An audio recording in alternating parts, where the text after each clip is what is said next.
Hey everyone, thanks for joining another episode of Wildlife with Ray. Today we're going to the desert. We went to Saguaro National Park in Arizona and we stopped along the way as well, so I'll talk a little bit about that. But yeah, it was a beautiful place. We were hoping to stay there a little bit longer, but plans changed as usually happens with us, and so we ended up going to Sedona, which I didn't get a lot of photography in Sedona, so probably not worth doing an episode of that. But I did get some fun stuff in Saguaro, as you can see here. These are some of my favorites. And yeah, let's jump right into it. So we'll go to the beginning here. So we actually stopped, we left, where did we leave? Joshua Tree in California. Left there, stopped overnight on our way to Saguaro in this place, which was just south of Quartzsite, Arizona, I think it's called. And it was just this wide open BLM lands. Yeah, this is where we actually stayed that night. Beautiful mountains, open space. So I woke up that morning before we left and headed to Saguaro and just walked around that space there because it was just, like I said, a wide open desert habitat, and I was able to just kind of walk anywhere. So I figured let me just take a little bit and walk around. Got up before sunrise and got out. You can see the lights just starting to hit there. And this was actually, I guess this was right when I started. Yeah, that's kind of what it looked like. And there were some saguaro cactuses there, which is one of the main reasons I wanted to kind of get out and start walking around at this particular spot. And it was beautiful. I could see a lot of potential there, but it was just devoid of life that I could tell. The only bird I did find was this loggerhead shrike, which was really cool. So this is when I first spotted it. And I think when I first spotted it, it was just against the mountains. So I was able to move in close enough to get lower and kind of put them up in the sky there. And I like the tree and the mountains. I really like the mountains, but the tree is kind of dominating for such a tiny bird. And I think I was shooting 100 to 400 that morning, yeah. And so it wasn't the best. I did another composition like this, trying to minimize the tree, but also I felt like it lost a lot of the mountains and it's just a lot of empty blue sky. So that's sort of the more of the mountain composition I would have liked. In fact, I probably would have went higher, put the bird up there, but then I was going to show a lot more of the tree and other trees and stuff like that. So it was a tough challenge here. But right after I got this shot, I saw, looking at the habitat, and this is where it gets really interesting, right? Looking always around your surroundings. So I saw that bird at that angle, and so, I'm out here shooting this way, right? And I look off to my right and I see there's mountains that are a lot closer to me, which means they're taller. So they're higher in the sky. And they're backlit. The bird is out in the sun, as you could see here in this shot, right? So the bird's getting some sunlight on it, and you can see these mountains, the sun's coming from the right. So these mountains back to the right here sort of are in shade completely. So they're gonna be backlit bird against a big shaded mountain. And that to me was like instantly, I'm like, that's gonna be interesting. Like that could be really cool. Plus the mountains were taller, so I could crop less of the tree and maybe even just use that little, you can see here, like the little tiny stick, that he's on, and just kind of crop just that and get him against this beautiful, like backlit, rimlit, glowing scene with the big mountain in the background. So I started moving that direction, and I'm talking, we're pretty far away. So this is a 400 millimeter shot, and you can see how tiny he is in frame. So I got a good distance here. The bird is just chilling. He's sitting there relaxed. I could tell he was hunting, he was looking around, but he wasn't paying attention to me at all. And so I start slowly moving around, and I actually went even wider than I thought I had to. And I was just gonna kind of come back in to line it up. And what do you think happened? I'm talking as soon as I got in a position. As soon as I got in a position and started pointing the camera at him, that's when he took off. I'm like, are you kidding me? So that's how it goes. I looked through the viewfinder and did take some example shots just to see what it would look like. Or I don't even think I pressed a shutter, I just looked through the viewfinder. And it would have looked amazing. It would have been a really cool shot, but that wasn't to be had that morning. So this is sunset at the place where we park. So we get to Saguaro National Park that night, and we can't stay in the park because we stay on free lands all the time, and you can't stay in national parks for free. You'd have to pay for campgrounds, and that's not what we do. So there was some free public lands, 20 minutes, half hour tops outside of the park. This was the western portion of the park. There's two sides. There's an eastern area of Saguaro and a western area. So we were coming in from the west, so we started on the west side. Anyway, just some scenery shots. We walked around that evening. It was a beautiful sunset, but didn't really see anything. But beautiful habitat, you know. So wake up the next morning. This, I think, yeah, here we go. This is the next morning. Now we're in Saguaro National Park. Like I said, in the western portion there, we picked a trail that looked really interesting for us. It wasn't for wildlife. It was just to go out and see the park, you know, and we had read that this was the side of the park that has a ton of saguaro cactuses. As you can see, just a ton of them here. And so, yeah, we started the hike well before sunrise. You can see we got those beautiful dawn colors. And this was the first of me realizing what has been happening in the desert. Last year, we stopped in Arizona once, like in real true desert habitat, and that was Oregon Pipe Cactus National Park, or National Monument. And I can't remember if I did a episode on that already. Anyway, I did a behind the scenes video on that place, I think. But I got really lucky there, and we had birds right at sunrise when we started. But what seems to be the trend now that I've been doing the desert enough well, I shouldn't say enough, for a couple weeks. It seems like first thing in the morning, it's too cold and there's just very little bird activity. There's just nothing happening. It's dead silent everywhere, and it takes until the sun starts shining in on an area. I think my guess is to warm up the area, get the insects moving, which is probably what a lot of these birds are eating, and that sort of gets them active. So I think for the most part, at least with the birds that I'm after, I'm not specifically targeting owls and stuff like that. Most of these birds seem to not get too active, these smaller desert dwelling birds, until there's sun on that particular area, which is kind of a bummer because this light is, you know, I mean, look at it. It's stunning light. It'd be amazing to shoot something in this. Did find a cactus wren that was making a little bit of noise right before, in kind of a shaded area. The sun had started to come up and was shining on really distant mountains, but not particularly here yet. I tried to do something with him.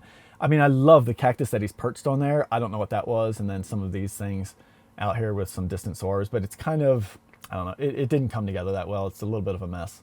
Oh, and by the way, on this hike, I decided to take the 28 to 400 out because I wasn't expecting a lot of bird life, and I thought maybe I'd want to photograph some landscape stuff, which, you know, going back to this one, there you go, 28 millimeter, and then shooting this at 150 millimeter. So a big difference already, and then you can still all the way, you know, go all the way to 400 millimeter. So that lens is pretty crazy. Anyway, this is that same cactus wren. Spent a little bit of time with them. These are some of the best shots I could get. Again, this one would probably actually work without all of these in there. I think these things kind of looked interesting here, but in this shot, not so much. They're just kind of busy. And this is a strong edit. If I go into develop, you can see it was kind of silhouetted. And I was doing that trying to maintain some color back there. And I think in the moment I was trying to silhouette the shot, but I think it looks better seeing the bird just a little bit there. Did get a couple shots of him, and then this happened. So cactus wren, and then a lifer canyon wren. We were walking, we went a little bit past that cactus wren because he kind of moved on, and we go down into this little canyon thing. It was just a little wash, you know, through this one area along the trail, and I started hearing this bird making noise. It sounded like a wren, but not a cactus wren. Like, I've only been, I think that was maybe my fourth time seeing cactus wren, but their call's pretty unique, so I kind of have it down. And so this wren was standing out. I didn't know it was a wren specifically, but it was something new to me. I didn't recognize it. So I popped open the Merlin app, let it record. Thankfully, he didn't stop singing when I hit identify this bird, which is what almost always happens. And then, yeah, I heard canyon wren. So then I started spending a little bit more time looking for him. Found him bouncing around in there like this, and then he moved over to this rock. And it was close to me and Emily. So Emily was sort of up elevated over on this side. She didn't have a camera, so she wasn't shooting. I had gone down into that wash and was kind of down eye level with this rock. And he was kind of like hanging in between us. I don't, you know, wrens classically sometimes are rather curious. But this was one of the first shots I got of him.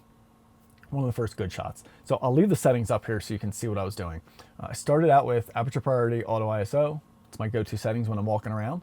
I had the minimum shutter speed set to 200th of a second, but you can see it was giving me, at the lovely f8 at 400 millimeter of this lens, it was giving me 2200 ISO. Not bad, but not the best ISO. You know, I knew I could do better. 200th of a second is pretty fast for shooting a portrait of this bird like this. You know, wrens are kind of jumpy and moving around, but they always just hold still in between. So anyway, shortly after that, I switched to manual. dropped my shutter speed down to 100th of a second, which got me down to 1100 ISO, much more manageable. And then I started shooting this. So I saw sort of the character of this back here. So this was 400 millimeter. I ended up moving in closer and then zooming out a little bit. So here you can see 330 millimeter is about the same size in the frame, but I had noticed the shape of this back there. And so I moved in position to get that. And I gotta say, this is one that normally if I had a faster lens, I would have shot more wide open, but I really appreciate the amount of detail and texture that I got back there using f8. Not that I had much of a choice. I mean, I could have closed down more, sure, but it was not going to give me a better look or like a more shallower depth of field because I couldn't go any faster than f8 with this lens. And I'm kind of glad because I really like this. So I shot a few like that, really playing around with it. This was a little bit more of a dramatic edit. This was a little bit more of a flat edit that I did with him. And you can see he's staying on that rock. Like he was bouncing all around there, but a lot of times he was sitting in this one spot here. He would face different directions, which was challenging because I kept trying to compose with him. And I remember being annoyed by it because it was like, I'd get him this way. And right when I'd get a composition like this, he'd turn and face the other way. And then I'd try and find something that way, which was usually like zooming in. And then he'd come back to this way. I'm like, oh my gosh. So, you know, I've been in that scenario a lot. And the lesson I've learned is pick the composition you want and just wait. When the bird is bouncing back and forth like that, they're probably going to come back. And especially if the other composition is just no good, then to me, it just makes sense to hold your, like point your lens in the composition you want and wait for the bird to turn into it. And if they don't, you aren't going to get a great shot anyway. So why bother flipping back and forth and then missing that one moment when he finally faces the right way? So anyway, I got some shots like that. And then I decided, you know what, I've never seen this species, so I want to get a portrait. And this is where, like, check this lens out. So 260 millimeter here, showing off some cool habitat, 330 here, showing off some cool habitat, smaller in frame. And then same rock, same background. I didn't move a bit, zoom into 400 millimeter and get this portrait. Now, you know, I know in my head, and I think for a lot of wildlife photographers, we want the fastest lens possible, really blur out that background, right? It's like, imagine having an f8 lens, you're never gonna get a soft background, but 400 millimeter or higher, if you get close to your subject, that background is gone, you know? And honestly, I really wouldn't want it more out of focus than this because I'd start to lose some of this really cool texture and some of these little interesting dots here that are coming from just this. You can see like this habitat back there, like this is what was behind him there, showing it a little bit more.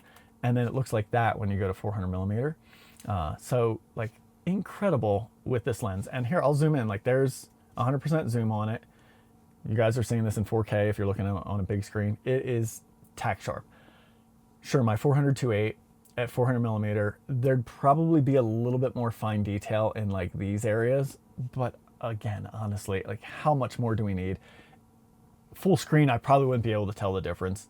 And ISO is totally reasonable. This was in the shade, no direct light, early morning, 1000 ISO. Not bad at all, right? So I had to go down 100th of a second, but that's, I mean, for a lens this light, that's nothing. And for songbirds like this, you know, small little passerines and stuff, they're always holding still. So, you know, I think it's a great lens for this flexibility when I'm hiking. Now, if I knew I was going out to work with canyon wrens and really photograph them, would I take this lens? Probably not. I'd probably take my 100-400 so that I could play around a little bit more, have a little bit of a faster lens, snappier focus. Sure, it'll be a little bit sharper, better detailed. But for a hike where I don't know what I'm going to photograph, this lens is amazing. It really is. So here's straight out of camera, by the way. That's the edit that I did. So just wanted to show you, like, just completely unedited what it looks like right out of the camera. It's a great shot, in my opinion. Composed him the other way because he was bouncing around, like I said. So I got a few shots both different directions. And then I went really close with one. So, I mean, there you go. Like, look at that. 100th of a second, 1250 ISO, f8. It's beautiful. And I mean, here's the interesting thing, right? Look how shallow the depth of field still is. This rock is completely soft already. The back of the wing already starting to be out of focus because I focused on the head there. And that's at f8. This rock right here is already falling out. Again, would this be smoother with my 400-2.8? Yeah, of course. But in a way that makes that big of a difference in this portrait? Probably not. you know, it really wouldn't. The only thing it would allow me to do is get a higher shutter speed and a lower ISO, you know, which isn't a bad thing, but it's good. After that canyon run, we didn't see pretty much a damn thing else. This was, I think, yeah, this was right when we got back to the parking lot. So we get back to the parking lot, finish the hike up. The sun is blazing really strong at this point, although you can't tell here. Because I think, I don't know where, I guess we found this cactus like in the shadow of another hill, and I found this guy. So maybe that wasn't, I can't remember if this was in the parking lot or not. Anyway, we get back to the parking lot, didn't see much else. And right when we get back to the parking lot, all of a sudden, like I said, we saw one cactus wren, one canyon wren along the way. I think that was about it. Maybe some other birds we saw, but they were gone really quick. Get back to the parking lot, 5 cactus wrens running around on the ground in the parking lot, like right there, like literally running under the van, over by other cars and stuff. Like, what the heck? So I still had the 28-400 on, and I wanted to work on this style of image that I had in my head that I thought would be really cool in the desert, which is shooting a sunburst. So that means really closing down the aperture, silhouetted, high strong sun with a bird on top of a saguaro cactus. So that was in my head, and as you see here, I'll just let you see this. I got it. And that's a cactus wren. So it's one of those cactus wrens that was hanging around the area. And so, yeah, I went over with them, was working around with them a little bit. They were just feeding just very naturally in this kind of vegetation right off of the parking lot. Really low though, and they were just staying kind of thick in the stuff. Every once in a while, one would pop out a little bit and look at me or sing, and then he'd go right back down, but they weren't going up really high. So I did play a cactus wren call once on my phone, and 2 of the others that were like on the other side of the parking lot flew over, and they ended up landing on top of these cactuses. So I played the call once and then just started shooting, and then I just let the birds do their thing after that. I never played it again. And here were the settings. So f40, 100 ISO. So I went full manual, jacked that aperture up because I knew I wanted to close down the aperture to really show off that starburst, or sunburst, I should say. And lowest ISO, not lowest, but low enough ISO because I only had to go to 3200th of a second. So let me show you what this stuff looks like straight out of the camera, just so you can see the exposure. So there you go. That's how I was exposing these images. All right, because I wanted to get some detail in the sun there, and I knew at 100 ISO I could get back to this absolutely no problem. And so that's what I did. And in fact, I'll show you on one of these other ones. This is one of my favorites. He just took off. It was that same bird sitting up there. I was composing him off to the side, and he took off. There's the straight out of camera on that, you know. But check this out. Rainbow in the wings. Isn't that cool? That's really, really cool. Nice unexpected surprise. So then they were landing around here like this. So I was just kind of like normal portrait, backlighting him against the mountain. And then this one's really, really cool as well. So he's sitting here like this. I shot him horizontal. What was I? 400 mil. Staying at 400 millimeter. I went vertical because I thought the scene just kind of lended itself that way. Because here's the thing, like, I like the mountain here, but this cactus is so tall, it's just kind of cutting through, and it's not really, I don't know, compositionally, it's just like a big division in the image, and then we have stuff on the other side that's not really adding much. So to me, like, the vertical made more sense, and then I could use the height of this cactus to anchor the left side of the frame there. Got the beautiful backlight going on there. I was shooting them glowing like that. That might be edited lighter. Let me see. I think it was a little bit darker. Yeah. So exposed just for the rim light there, right? And then he takes off, and I get that shot. And then he moves up into the sky. He takes off. He's flying straight up. I just fire off a burst, and then I get that shot. And I love this shot. This is another one of my favorites. I just love the backlit glow. Now, I'll show you this one straight out of camera. Was like that. That's the color, because I said that, like, as you saw here, the sun's pretty high in the sky, right? So it doesn't have a golden glow, but hey, the beauty of silhouettes, you can shoot an image like this. That's the coloration, and then just play with the white balance, because it's not going to ruin the color on anything on this side of the, you know, the image, like this, or the subject or your habitat. And so that's what I did. I went warm with it, increased the contrast, and got this silhouette of this. It's cool, man. What a wing position, right? Back back to aperture priority on these because I was shooting this kind of stuff. So once I was done with the crazy manual thing, I just rotate the dial back to aperture priority, get my normal settings going. And because of how bright it was, I had some negative exposure comp dialed in, and it automatically just gave me 1600th on that one and 2000 on that one because it's showing more sky. Plenty of shutter speed. And again, you can see this bird is tack sharp. I mean, look at that. Yeah. So this lens, again, is proving it can do some really creative stuff here, which is pretty cool to me. So there's the straight ahead camera again. Bird, that same bird, he goes up on the top of one of that saguaro, lands up there. And again, this is all just them acting completely natural. I wasn't doing any more calling or messing with them. I was just letting them move about the place because there were so many birds. So again, I went back down to, in this case, F36 and was playing with it. Then I noticed there was a second one back there, composed for him, and then composed for both of them, and then he takes off again. You know, so I get another takeoff shot. I don't like it as much as the first one, but the sunburst is really good in this one. And again, I'll show you like straight out of camera what that looks like right there. Really dark, right? Yeah. And so just having a blast with it. I think at that point they had kind of moved away and I started concentrating. Oh no, I guess this was still, I don't know which one. That might have been this one. So here you go, 70 mil. I think I backed up and then zoomed in and then got that rimlet shot against that mountain there. Then I realized I was like, I had already gotten those creative wider angle shots and these birds were still active in the area. So I did just walk back because I was still standing in the parking lot. I walked back into the van, got the 400-2.8 out because I thought at this point I was noticing this kind of stuff, that I was able to maybe shoot some interesting backlit stuff against the this big mountain back here. And so that's what I did. Yeah, I went and got that 400-2.8, ended up catching this cactus wren in flight, which was really fun. And so this is a shot I don't know that I would have gotten with that other lens, really, because this is now tracking a small bird in front of a somewhat busier background in flight. Like these guys are fast, they're small and fast. And so glad to have the 400-2.8 for that. Caught him in a little bullet pose here, which I thought was kind of fun. And then I just started playing with this curve-billed thrasher. He was kind of, I thought he'd be a neat silhouette, but I don't know, these kinds of branches to me can be really interesting visually, but then they can also be a hot mess. This one's a little bit more of a mess. So I ended up going in closer because I realized that.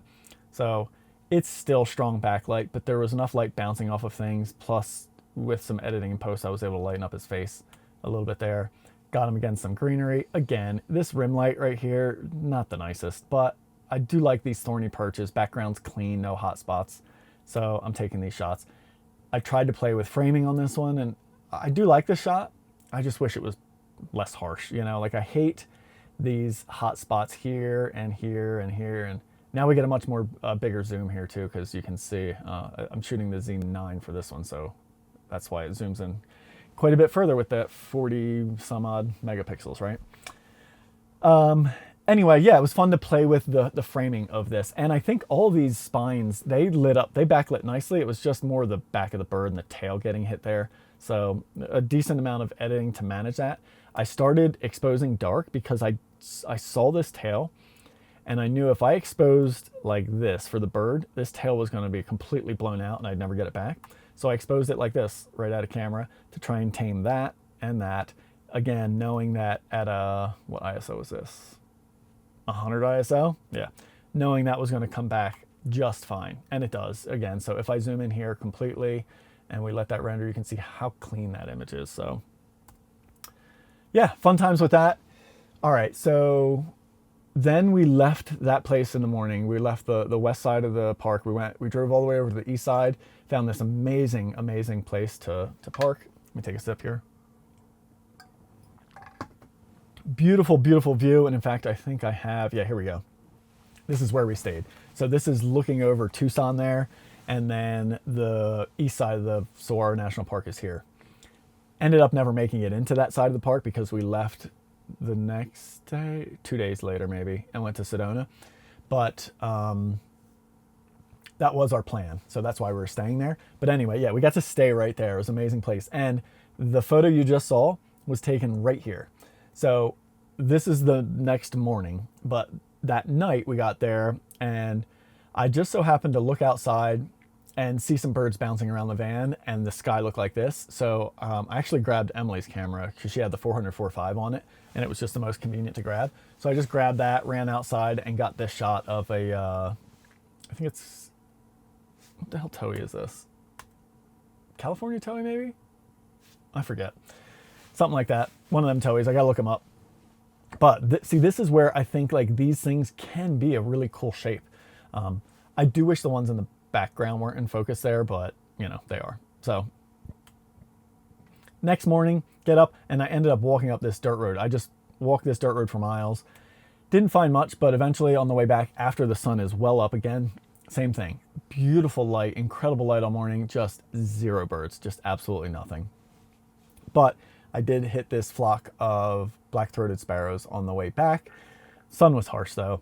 And this is one of those shots where I'm trying my best, you know, to shoot them flat lit, but you just get these shadows and the light is just so crunchy, and I don't know, it's just so harsh.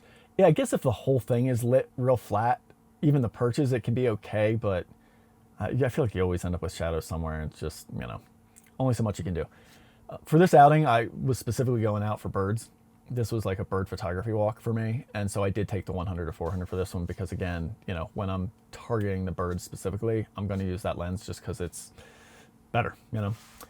It is less, what do you call it? What's the word I'm looking for? Flexible though, you know. That 28-400 gives me one hell of a range, that's for sure. So after shooting these guys front lit and realizing this sucks, it's not the best thing, I found a spot with some of these cactuses and got them in their backlit. There was a flock of like, I don't know, maybe a dozen of these things flying all around and some other mixed birds in there. So it was really easy to shoot on both sides of the road. And I finally found this one spot with them backlit like that. And they perched up on the cactus like that, which was really cool. So this shot I do like. I like the drama there. There's my straight added camera. Horrible white balance, bad contrast, but the final edit looks good. And then I did some playing around with a couple different compositions there. Cut to further along on my way back, hit a spot with these western bluebirds, started playing with them, shooting through some foreground backlit. Again, all this backlit stuff, the light is super harsh, but I think like that's the way to go, because if not, you're shooting this and like, I don't know, portrait wise, this front light to me, it's just so harsh. Like that shadow line there, there's just nothing pleasing about this light. All the shadows on even the off of the cactus itself, you know, it just doesn't work well. And the backlit to me looks so much nicer. It's really soft light. All we got to deal with is that rim lit glow there. And when you get a really good angle like this one, I think it works really well. There's my straight out of camera on that one. I was really playing with some foreground, which was really fun. And then, yeah, just messing around with it a couple different ways. Saw another cactus wren, but it's a little bit too small in frame on this one. He's just, the background's not far enough separated and the rock big, so. And then I saw a verdin. Emily and I had seen one, it was my first verdin? It may have been. When we started this trip, when we were in Joshua Tree, we saw one, but I didn't get any good shots. He was really far away and in a mess. This one was much closer, but the light was just atrocious. So I was trying my best again, trying to shoot backlit, seeing what I could come up with him. I didn't get anything great with that one, but I ended up getting another one in a little bit. This is what I really wanted to do with those western bluebirds though. These hills were just really neat in the background, and I was trying to get them to show off of that. So here's a final image. They're straight out of camera, and that's the final shot. Just light up the bird a little bit. And I really like this. I liked how it shows off that beautiful desert hilly habitat in the background. And then I got this verdin. He came in much closer. I got him clean, backlit. I think this image actually, now that I'm looking at it, could use a little shot of contrast there. So there we go. That looks better. So we'll do that. Yeah, anyway, so he was bouncing around in there. Again, fighting challenging light for sure, but, you know, getting some shots there. He kind of gave a fun wing position right before a takeoff I managed to grab. And then I just did some a little bit more dramatic with the light like that. So that was it. Those were all the good ones. These are some of my favorites from that trip though, spending time around there. I really, really do enjoy that habitat. It's such a beautiful, beautiful place. The lighting, excuse me, the lighting window is so damn short, which is why I started playing around with stuff like that as a way to extend the really good light. But yeah, I'm really happy for, you know, I don't know what, honestly, like 2 days of being there. Got some cool shots and walked away with some stuff that was pretty different. So thanks so much for joining me on this one. I'll see you guys on the next one.